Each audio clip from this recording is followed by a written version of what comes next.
Hello guys, welcome back to PCIT technical ज्ञान channel.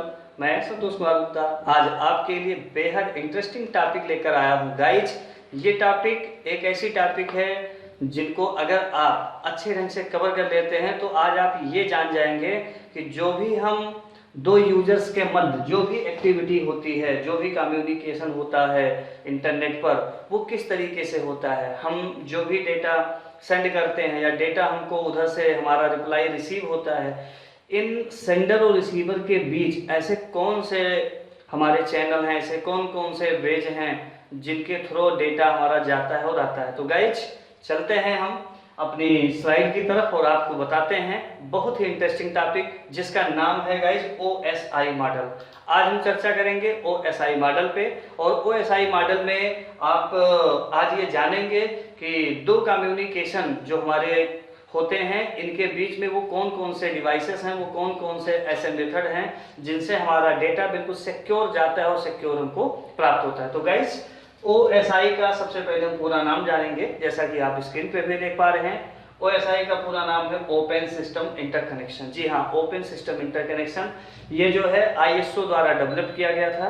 और OSI model में हम ये जानेंगे कि ये होता क्या है OSI मॉडल। तो OSI मॉडल में हम जानेंगे OSI मॉडल किसी नेटवर्क में दो यूजर्स के मध्य कम्युनिकेशन के लिए एक रेफरेंस मॉडल है। गाइस, दो यूजर्स के मध्य जो भी हम कम्युनिकेट करते हैं, आपने देखा होगा हम चैटिंग करते हैं तो एक सेंडर है, एक रिसीवर है। हम डेटा सेंड करते हैं, दूसरा रिसीव करता है, वो भी सेंड करते हैं, हम रिसीव करते हैं। तो दो यूजर्स के बीच जो भी कम्युनिकेशन होता है, हमारा डेटा कैसे बिल्कुल सिक्योरिटी से जाता है और बिल्कुल सिक्योर से हमको प्राप्त होता है, इनके बारे में आज हम इन टॉपिक्स को कवर करते ही सारी चीजें क्लियर कर। तो गाइस, बिना कुछ देरी किए हुए चलते हैं, हम जानते हैं कि क्या है OSI मॉडल।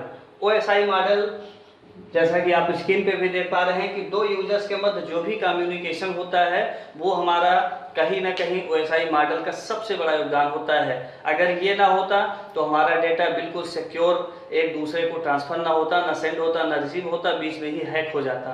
तो ऐसे इन चीज़ों के बारे में हम जान कर ये अवेयर हो जाएंगे, ये हम जान जाएंगे कि कौन कौन से ऐसे वेज हैं जिनके थ्रू हमारा डेटा सेंड और रिसीव होता है और बिल्कुल सिक्योर होता है। गाइस, आगे आप देख पा रहे हैं कि इस मॉडल की प्रत्येक लेयर दूसरे लेयर पर निर्भर नहीं करती है, लेकिन एक लेयर से दूसरे लेयर में डेटा का ट्रांसमिशन होता है।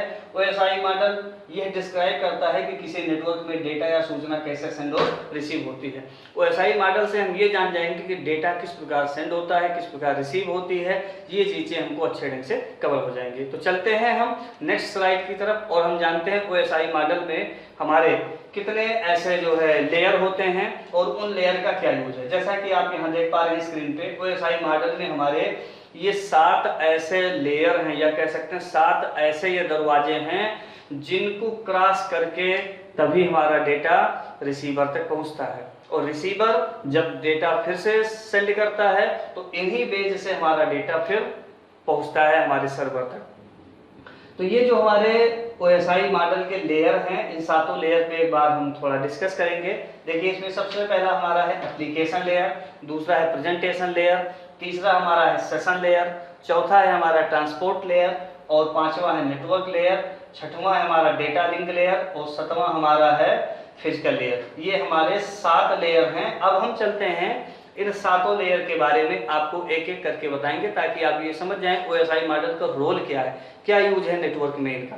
तो OSI मॉडल में अगर आपको इन 7 को लर्न करने में परेशानी होती है, आप नहीं समझ पाते हैं कि हमारा एप्लीकेशन लेयर है, फिर प्रेजेंटेशन लेयर होगा या ट्रांसमिशन लेयर होगा या कौन सा लेयर होगा, अगर आपका सीक्वेंस क्रम बिगड़ जाता है तो यह ट्रिक आपको बताते हैं। ये ट्रिक आप याद रखेंगे। आंध्र प्रदेश से ट्रेन न्यू दिल्ली पहुंची, अर्थात A for application layer, P for presentation layer, S for session layer, T for transmission layer, और N फॉर नेटवर्क लेयर, या कह सकते हैं न्यू का मतलब नेटवर्क लेयर, और D फॉर हमारा डेटा लिंक लेयर, और P फॉर हमारा फिजिकल लेयर। तो आंध्र प्रदेश से ट्रेन न्यू दिल्ली पहुंची, अगर आप ये याद कर लेते हैं तो हमको ये पता जाता है कि आंध्र का मतलब A फॉर एप्लीकेशन है, प्रदेश मतलब P फॉर हमारा प्रेजेंटेशन लेयर। तो ऐसे हमारा application layer, presentation layer, session layer करके हम सातों लेयर को कवर कर लेंगे। अब गाइस इन सातों लेयर में हमारा पहला लेयर आता है एप्लीकेशन लेयर। एप्लीकेशन लेयर एक तरीके से आप इनको ऐसा समझ सकते हैं, ये जो सातों लेयर हैं इस कंपनी का जो पहला लेयर एप्लीकेशन लेयर है, ये समझ लीजिए इसका हेड होता है। स्टार्टिंग हमारी एप्लीकेशन लेयर से ही होती है और एप्लीकेशन लेयर में इनका जो काम है वो काम होता है HTTP, FTP और टेलनेट का। यानी डेटा हमारा बिल्कुल हाई सिक्योरिटी में सेंडर से रिसीवर तक पहुंचे और वहां से वापसी आवे, ये काम हमारा HTTP और FTP और टेलनेट के थ्रू एप्लीकेशन लेयर पे किया जाता है। FTP मीन्स होता है फाइल ट्रांसफर प्रोटोकॉल। जो भी फाइलें हमारी एक्सचेंज होती हैं, ट्रांसफर होती हैं, वो हमारी एप्लीकेशन लेयर बेस पे होती है। यानी एप्लीकेशन लेयर का काम यही है कि ये हमारे डेटा को चेक करता है, चेक करने के बाद ये फॉरवर्ड कर देता है और हमारा डेटा बिल्कुल सिक्योर डेस्टिनेशन तक जाता है और डेस्टिनेशन से फिर रिसीवर तक ये पहुंचता है। चलते हैं नेक्स्ट हमारा है एप्लीकेशन के बाद आता है प्रेजेंटेशन लेयर। प्रेजेंटेशन मीन्स होता है प्रस्तुतिकरण, ये दूसरा लेयर है। प्रेजेंटेशन लेयर का जो काम है, ये काम है हमारा इंक्रिप्शन और डिक्रिप्शन। जैसे विभागों में सबके काम अपने अपने बटे होते हैं, ऐसे आप समझ लीजिए ये एक विभाग है जो 7 विभाग हैं। 7 विभाग में पहला विभाग आपने एप्लीकेशन लेयर का देखा और दूसरा विभाग हमारा आ गया प्रेजेंटेशन लेयर, जो क्या करता है, ये डेटा को प्रेजेंट कराता है, प्रस्तुत कराता है और इनका काम है इंक्रिप्शन और डिक्रिप्शन। यानी ये चेकिंग करता है कहीं ऐसा तो नहीं कि डेटा हमारा लीक हो जाए, डेटा हमारा हैक हो जाए। तो इंक्रिप्शन डिक्रिप्शन ये चेकिंग करने का काम हमारा प्रेजेंटेशन लेयर करता है। चलते हैं नेक्स्ट स्लाइड की तरफ और नेक्स्ट स्लाइड हमारा आता है प्रेजेंटेशन के बाद है सेशन लेयर। सेशन लेयर जो होता है ये हमारा एंड टू एंड इंक्रिप्शन कराता है, अर्थात first layer to last layer तक की पूरी चेकिंग अच्छे ढंग से उनकी तहकीकात करना, कहीं कोई इशू, कहीं कोई प्रॉब्लम ना हो, ये काम दिया गया है सेशन लेयर को। ये संबंध स्थापित करता है हमारे हार्डवेयर और सॉफ्टवेयर के बीच। तो ये था हमारा गाइस सेशन लेयर। नेक्स्ट हमारा आता है सेशन लेयर के बाद ट्रांसपोर्ट लेयर। ट्रांसपोर्ट लेयर में आप ट्रांसपोर्ट में समझते हैं यातायात, और यातायात का जो काम करेगा वो हमारा TCP करता है और IP करता है। TCP means transmission control protocol और IP होता है internet protocol. Transmission control protocol का काम है सुरक्षित डेटा को डेस्टिनेशन तक पहुंचाना, डेस्टिनेशन से अराइवल तक लाना, और IP का काम है डिस्ट्रीब्यूट कराना, जिस एड्रेस से यदि सूचना मांगी गई है उस एड्रेस पे पहुंचाना और उस एड्रेस पे इसको डिलीवर कराना। तो ये काम दिया गया है ट्रांसपोर्ट लेयर को कि जो सूचना जहां से मांगी गई है या जिस सिस्टम को मांगी गई है या जिस IP एड्रेस पे मांगी गई है उसी पे सूचना आए और डेस्टिनेशन टू अराइवल बिल्कुल सिक्योर सूचना पहुंच जाए। नेक्स्ट हमारा होता है ट्रांसपोर्ट लेयर के बाद आता है नेटवर्क लेयर, और नेटवर्क लेयर में हमारा है पथ डिटर्मिनेशन एंड IP। यानी जो हमारा रास्ता है, रूट है, ये रूट कहीं गड़बड़ ना हो, रूट की चेकिंग अच्छे ढंग से की जाती है, बीच में कहीं हैकिंग ना हो, बीच में हमारा डेटा लॉस ना हो। इन सब के लिए हमारा नेटवर्क लेयर बनाया गया है जो कि सबसे अच्छे ढंग से ये अपना कार्य करता है और कहीं भी कोई इशू होने पर तुरंत ये अपने विभाग को या अपने टीम को रिपोर्ट करता है।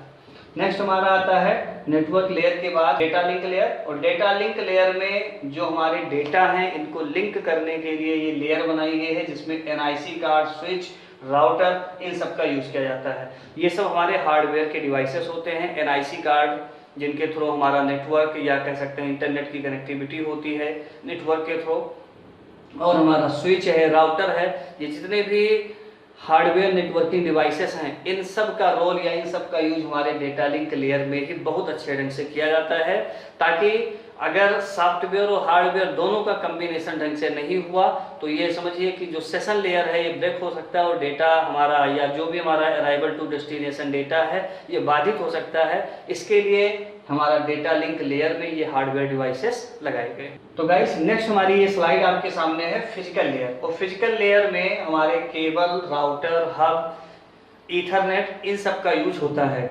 ये हमारे हार्डवेयर नेटवर्किंग डिवाइसेस होते हैं। ये हार्डवेयर नेटवर्किंग डिवाइसेस ऐसे डिवाइसेस हैं जो सॉफ्टवेयर के साथ कम्युनिकेट करने में सबसे कुशल हैं, सबसे सक्षम हैं। हार्डवेयर और सॉफ्टवेयर दोनों को एक दूसरे से जोड़ने का काम, जो इसका हार्ट है, जो इसका हृदय है, वो है सेशन लेयर। तो सेशन लेयर का सबसे इम्पोर्टेंट रोल होता है हार्डवेयर और सॉफ्टवेयर को कम्युनिकेट कराना, और हार्डवेयर को कम्युनिकेट कराने के लिए ये सारे जो हमारे नेटवर्किंग डिवाइसेस हैं, चाहे वो केबल हो, हब हो, राउटर हो, इन सब के बारे में हमने डिटेल में प्रीवियस वीडियो में भी बताया है कि राउटर का काम है सूचनाओं को कई सारे सिस्टमों में डिस्ट्रीब्यूट कराना, हब हमारा होता है जो होस्ट का काम करता है, जो हमारा केबल है, केबल से हम काफ़ी लंबी दूरी तक डेटा को ट्रेवल कराते हैं। तो ये जितने भी नेटवर्किंग डिवाइस हैं, हार्डवेयर डिवाइसेस हैं, इनका यूज हमारे इन 7 लेयर में। गाइज मुझे पूर्ण विश्वास है कि आपने इन 7 लेयर को अच्छे ढंग से कवर कर लिया होगा। ये 7 लेयर आपके ऐसे लेयर हैं जो हमारे डेटा को हमारे सिस्टम से सर्वर तक पहुंचाता है, और सर्वर से उसका रिस्पांस हमारे सिस्टम तक फिर आता है। या आप यूँ कह सकते हैं कि वेब ब्राउजर से सर्वर और सर्वर से वेब ब्राउजर तक का जो भी सफ़र है, ये 7 लेयर के थ्रू किया जाता है। ये 7 लेयर एक ऐसे द्वारपाल हैं या ऐसे दरवाजे हैं जिनको क्रॉस करके पहुंचना और आना लगता तो काफ़ी कठिन है, लेकिन चंद सेकंडों का काम ये होता है। पलक झपकते ही हमको सारा डेटा जो हम चाहते हैं वो मिल जाता है सर्वर पे। ये सब हमारी टेक्नोलॉजी का कमाल है। तो हमने ये 7 लेयर को अच्छे ढंग से कवर कर लिया है। आई थिंक अगर आपको कोई प्रॉब्लम आती है तो आप कमेंट बॉक्स में ज़रूर बताइए। वीडियो आपको कैसी लगी ये भी आप ज़रूर बताइएगा, और प्लीज़ आप वीडियो को लाइक एंड सब्सक्राइब जरूर करें। वीडियो को आप अपने जो भी आपके हित मित्र हैं उनको भी शेयर कीजिए, ताकि ज्ञान खुद भी लें और दूसरों को भी शेयर करें। Thank you very much.